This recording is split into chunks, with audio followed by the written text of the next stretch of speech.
सोलापूरच्या माळशिरस तालुक्यात एक धक्कादायक घटना घडली आहे।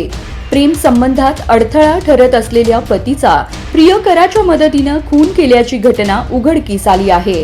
पती हरवल्याची बनावट तक्रार दाखल करून पोलिसांना दिशाभूल करण्याचा प्रयत्न पत्नीने केला होता। मात्र तपासादरम्यान सत्य समोर आलं असून पोलिसांनी आरोपींना अटक केली आहे।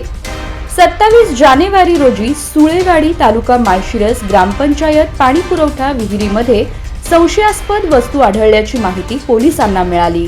घटनास्थळी पोहोचल्यावर पोलिसांना मुरघासाच्या पोत्यात गुंडाळलेला अनोळखी मृतदेह आढळला।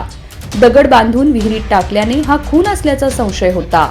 तपासादरम्यान 23 जानेवारी रोजी दाखल केलेल्या मिसिंग तक्रारीतील व्यक्ती आणि आढळलेल्या मृतदेहाची ओळख जुळली।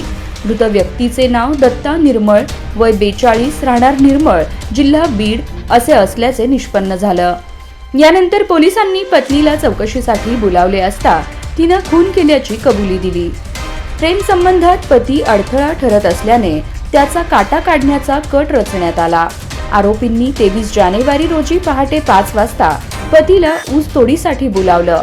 मात्र त्यानंतर आरोपींनी 23 जानेवारी रोजी पहाटे 5 वाजता पतीला ऊस तोडीसाठी बोलावलं।